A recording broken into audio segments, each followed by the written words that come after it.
Joe Kavanagh, Good morning, Joe. How are you? what is going on? How are you today? I am doing fabulous. How are you, sir? I'm excellent. Nice to meet you. Where are you coming out of? I'm living in Mount Pleasant, South Carolina, which is just outside of Charleston. Okay. I need to get down to the Carolinas. I always hear so much good about it. Oh, yeah. Charleston is gorgeous. I moved here, oh God, now 30 years ago almost. Wow. And I actually, when it came down, I thought, well, we'll give it a year and see what happens. Yeah, So far, so good. that's right. It's stretched into 3 decades. Yeah, I'm coming from the middle of the map in Kansas City, Missouri. Oh, yeah. Okay. Well, I was born in Ireland, but we emigrated to this country when I was 6 months old. Okay. And I grew up outside of Boston, about Okay. 25 miles outside of Boston. That that is another place that I need to get to. My dad was born in Brooklyn, raised in Long Island, so he was Okay. on the East Coast, joined the military, came to Kansas City, fell in love, and here we are. So I've Nice. traveled quite a bit, but I just haven't made it up to Boston, and I've Yeah. heard so many things. I got this whole like story built in my head of what it is, and I'm waiting for it to either be embellished or dispelled. Well, it has come a long way, as most cities have over the decades. And Boston is a great city. There's plenty to do no matter what your interests are. Yeah. Um, Only downfall really is the cold weather. Yeah, well, that's Kansas City's thing too. So it True, it true it that. happens. Well, interestingly enough, we went down to 37 last night. That's like a record low for us. Oh wow. Yeah. Yeah. You But guys, it'll bounce up to near 60 today. So okay, I that's love good. that weather. Yeah. Absolutely. Yeah, I would too. So when I took the quiz today, my Yep. big thing was freedom. I couldn't remember the exact order, but I remember the first card was freedom, and that's kind of the theme, and then relationships, and then I kind of Ah, moved down okay. from there. I think the second screen was about what was kind of your interest now in business, kind of growing what I'm doing as a part of what I'm into. So, and then the next screen, it just came up and said, "Uh-oh, critical error, go back." But when you go back, nothing was there. I I had to wasn't start there. over. Yeah. So, I found out we are going through a migration. They're coming okay. out with version 2.0, and I wasn't aware that they were working on it today. They were supposed to have done everything last weekend. There are some minor tweaks they're still working on, so they may have taken it down temporarily. Okay. So that might be what you ran into. But if I can, do you want me to share my screen? I can show you those four cards. Sure. Did you get a good look at them? What's that? I'll tell you what I can do. Did you get a good look at the four cards, the values on each one? Yes, I did. Yeah. Okay. So this was the card that you said was your primary one. That's the first one I picked. Yes. That's most like you. And Yeah. then I think what you said about helping others, was this the next one that you Yep. picked? That was the second one. Okay. Then we'll have to figure out which was the third. Was I it think this? I think the blue one was the third. Okay. And then you had this card. That might have been third. That could have been third, and the blue one was fourth. Then you and I have the exact same code, Okay. exact same personality. So we like our freedom, our independence, spontaneity. A good deal comes up, we'll jump on it, especially if it's going to make us some money. And we'd like that freedom and flexibility, but we also love to help each other and help others, I should say, and give back Yeah, and support the right causes. absolutely. Yeah. And planning, you may need to do it, but it probably isn't the fun thing to do for Yeah. you. Yeah. Yeah. Yeah. Yeah. And you don't like to live by the rules so much. You'd rather break the rules if you can. Yeah, that's been my mantra since I've been young. Yeah, same here. That's why I Yeah. work myself. And There you go. see, yeah. So what this does, this is a tool we found out about in 2019. My wife and I actually went to see Tony Robbins, and it was at a National Achievers Conference. And every hour they had another speaker get up, and this lady get up and started talking about this methodology. And at first it seemed a little interesting, so I thought we'd look into it. And I looked into it from a sales aspect, which is what she was selling it as. And my wife was interested in it for relationship building. And so we both decided to get into it, and we loved it so much, and it worked so well for us that we became certified trainers. Okay. And that's part of what we do now. We integrate that with NLP training. My wife's an NLP master. I'm an NLP certified coach. And yeah, we do a lot of coaching and training. I'm at a point now where I don't need to work. I do because I want to help people. And again, that's my personality, and it's fun to be with people. And yeah, and I like to give back at this point in my life. So So that's what helped me to reach out to you. I was encouraged to get into Podmatch and see if I can get on some podcasts and start sharing the message. yeah, so that interestingly enough, all of that started in 2019. I'm curious, how did you survive the pandemic that 3.5 years, and how has it changed you? Okay, I thrived actually because, well, I'm in real estate, Yeah, so yeah, that went nuts, right? yes. However, what happened was, just to give you some information, some data to back it up, it said one of our taglines is you can close more sales in less time. And I put that to the test and I started using it. Prior to implementing this methodology into my work and my appointments, I had a closing rate on my listing appointments of 37%. Now, the industry average is 20 to 22% on the first appointment. So I already thought I was I was a top agent. I was in the top 10. I was a realtor of distinction. And when I implemented this in less than a year, that went from 37% to 86%. Wow. Yeah, that's what I said when I looked. I was like, damn, no wonder I'm doing so good. And I more than doubled my income Interesting. in that year. Yeah, so I was sold on that. Then the next step I took, once I really got good at this, actually, the company I work for, they hired my wife and I to train the agents there. And we have an independent company of about, at the time, it was about 70 agents. And Matt O'Neill is the name of the agency, Matt O'Neill Real Estate. He's the owner. And he verified and did a video testimonial for us that in less than a year of training the agents, the company appointment conversion rate went from 32% to 62%. And year over year, they ended up selling $50 million more in real estate, Wow. which was roughly a 15% increase because they were at, I want to say they're at I think it was 360 million for the year, and then they added the 50. So I didn't calculate it out, but in my head, it's about 15% or so. Wow. And so that convinced me that this really works. And it's Yeah. so simple. That's the beauty of it. And so what I did is I put it to the ultimate test because I did want to go out and coach and train and transfer, what's the word? Move from focusing on real estate to doing this and helping other agents to get better so they can be good. And what were they just going to say to you? Oh, so the other claim that they were making about this was you can close more sales in less time. So what I did in 2021, I sold roughly $7 million in real estate, and I wanted to test it in 2022. I literally worked about half the time in real estate so I could devote more time to developing our coaching and training and that sort of thing. And I end up selling more real estate in 2022. Wow. Now, as a bit of a disclaimer, yes, values went up a little, but when I went in and analyzed it in detail, I basically did as much, if not a little bit more, a little bit stronger year in 22 as in 21. I did it in half the time.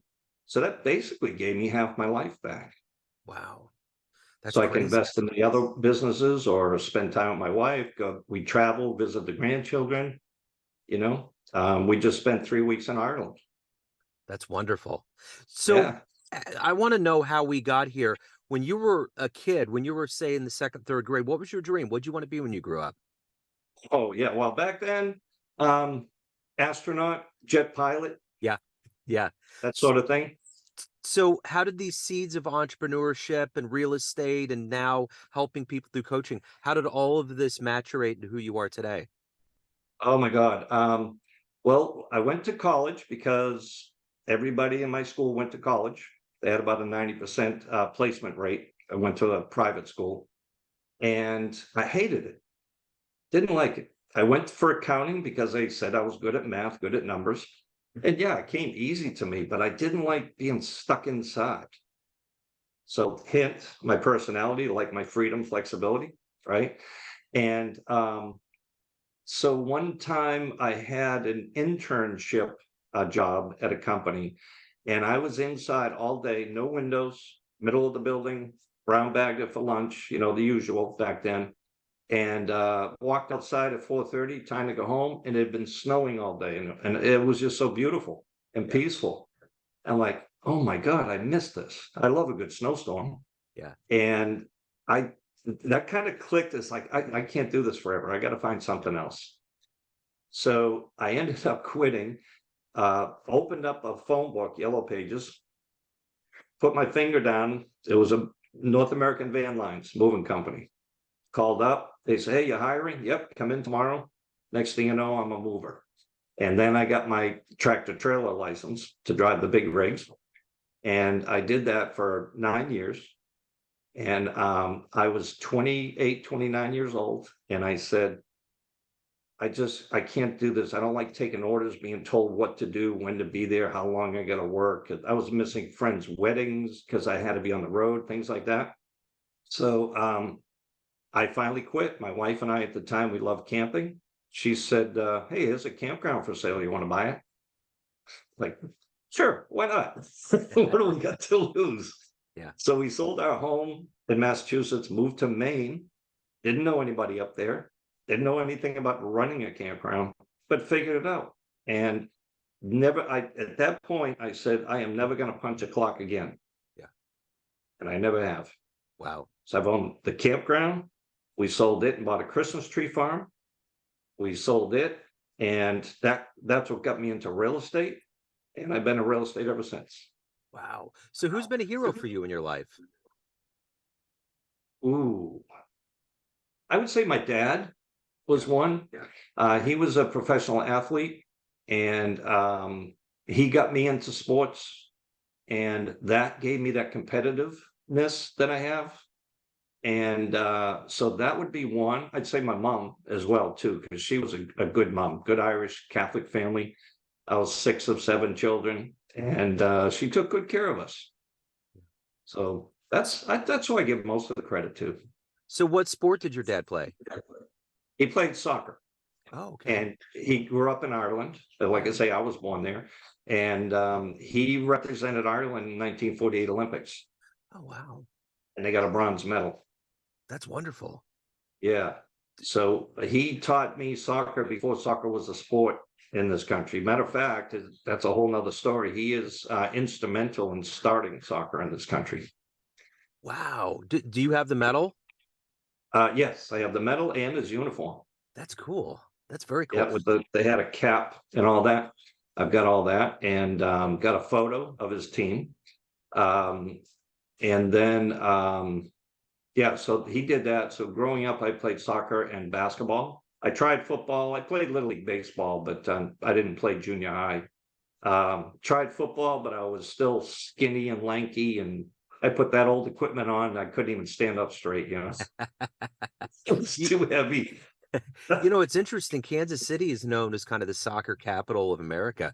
We have, we're going to get the World Cup, Yep. and we just got the first women's professional soccer stadium that Patrick Mahomes' wife, Brittany, built.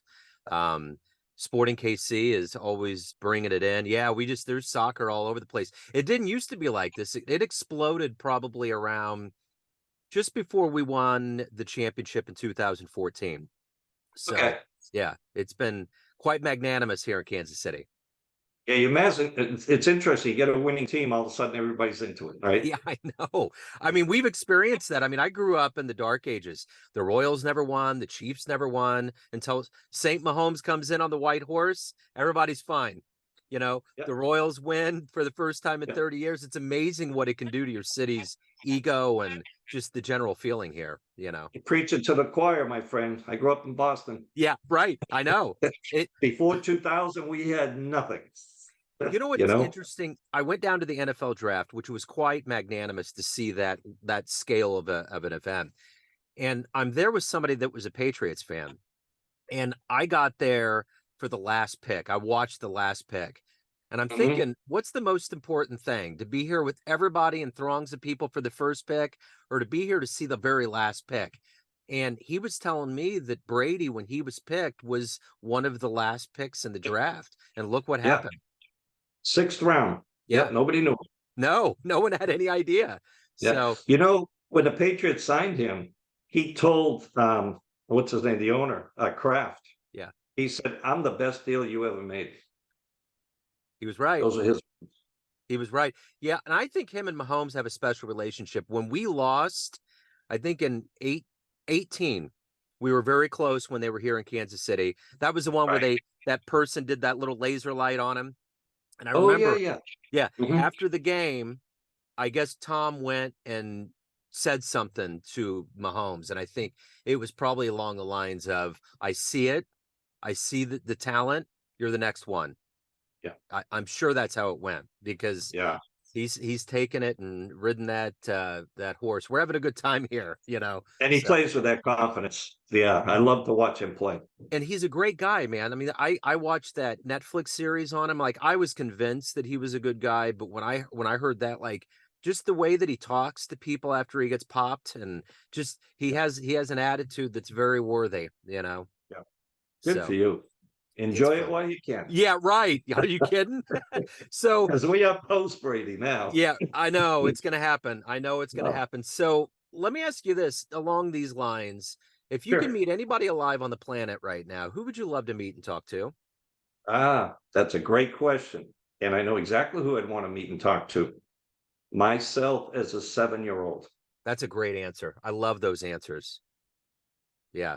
I've already done work on that. And I'll tell you why. Yeah. Because up till 7 years old, we are not influenced and conditioned by outside pressure, peer pressure, societal pressures. We are free thinkers. Anything's possible, nothing's impossible. Yeah. And then you go to school, you stop being instructed to fall in line. I, And that's my last code is following the rules and, yeah. the systems and processes and all that. Yeah. So One of my favorite lines of all time in a poem is, "We're born geniuses and buried idiots." We spend our whole life taking all of the taking all of the freedoms freedoms. and the boldness of being a child, and we put all these fences up. You start, most people lose their creativity. There's so many things that go away. You got to hold on So to it. true. So So true. Who do you know who wrote that? That's a that great was the line. poet Charles Bukowski. It was one of the lines of his poems. Don't know him. Yeah. All Yeah, right, I'll look that up. Bukowski. Charles Bukowski. Yep. Yeah. So let me ask you this, Joe. Sure. Everyone out there, so when we wake up in the morning, we have all these motivations, gas in the tank. What is that motivation for you to get out of bed, to accomplish and to continue to help people through your coaching? What is that for you? Every day is a brand new day. It's a gift. And of course, especially as you get older, you realize that because, like that saying goes, what is it? Old age isn't for everybody. Yeah, that's It's right. a privilege. And I have some good high level circle of friends that have high integrity and whatnot, and they're into life. They're successful people. And first thing I do is say thank you. Yeah, I get out of bed. Then my first thing I do in the morning is I meditate, get my mind clear for the day. Then I do a little reading. Then I exercise. So I'm a fan of the 5 a.m. club, Robin Sharma, yeah, if you know him. yeah, And I don't do it per se, not as strictly as they do, but I had my routine. And I keep motivational quotes in obvious places, like next to the coffee maker and whatnot. And one of my favorite ones to summarize it, paraphrase it, is basically most people go through life never being happy because it's dependent on some event or something or meeting someone or whatever. And so they never get to that happiness. So happiness is a choice. It's not a dependency. So when I get up, what's your choice? You can be happy or miserable. I Yeah. choose happy. Yeah. And people see that, and I get comments all the time. Says, "You're just always so cheerful." At work, they say, "We love it when you come in because the mood in here and the energy just elevates a bit." Yeah. I don't even have to say anything, and I'm like, "Oh, well, glad I can help." That's it. The energy is good. So what's been the best advice you've ever gotten? Ooh. Um, well, there's a quote by Wayne Dyer um, that says, "When you change the way you look at things, the things you look at change." Yeah. And my life changed 180 degrees when I realized that. And it wasn't until later. I was 60, 59 when I finally woke up. Before that, in Massachusetts, we have a saying for people who are not well liked that we call them massholes. I was I that love guy. that. I was that guy. That's great. And I realize now looking back on it, I'm 69, and I was just trying to please everybody else. I Yeah. wasn't trying to be myself.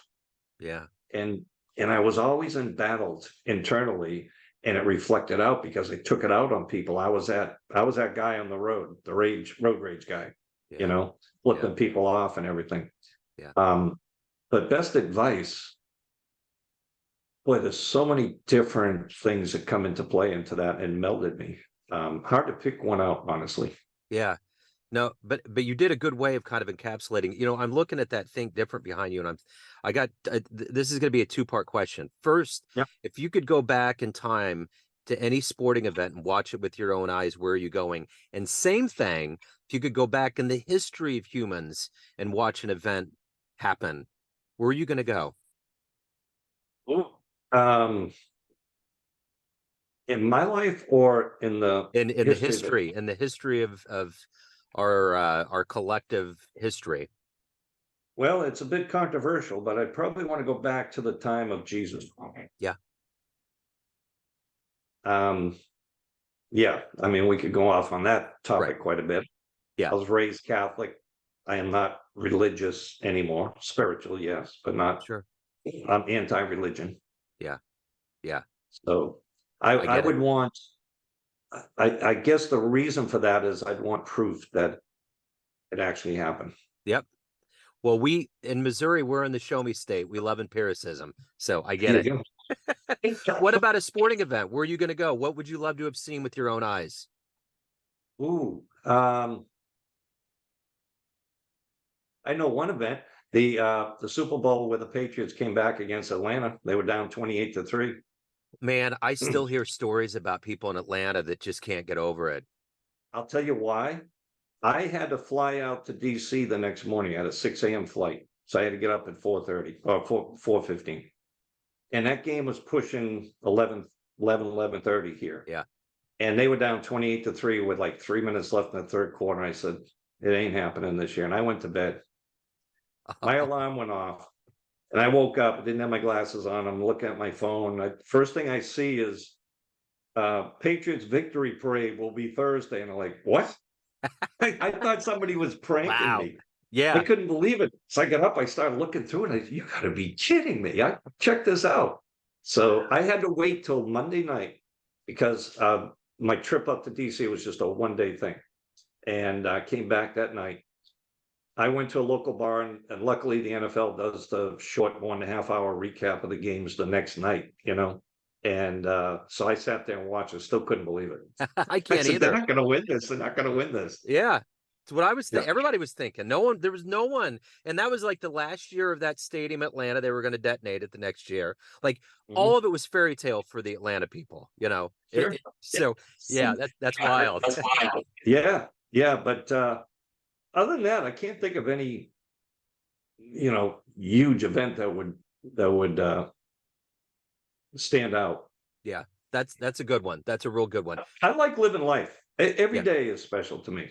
I Yeah. mean, whether it's a sunrise or the birds' songs or, just in my garden, whatever it might be, just appreciate everything. I dig it for sure. So everyone out there has a perception of you, family, friends, clients, um, colleagues, but you run the show. What's your perception of you? Who do you think you are? Currently, I think I am that person. I am me. I am my true self. And my take on things, what I perceive myself is I'm a peaceful, loving guy who wants everybody to get along.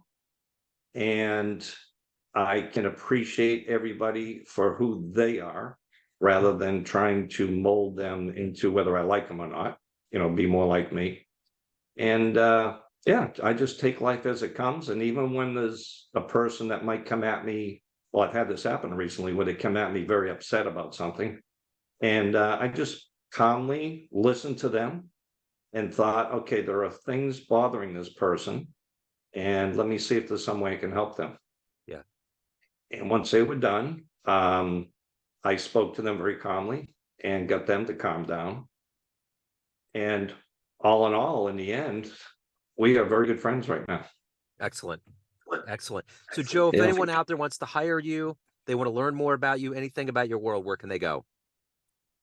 Okay, the easiest way is to reach out to us. My cell phone is 843-345-8506, or you can email us at cnjcoaching@gmail.com. Excuse me. And it's the letter CAND spelled out, letter J, coaching. It's for Cindy and Joe.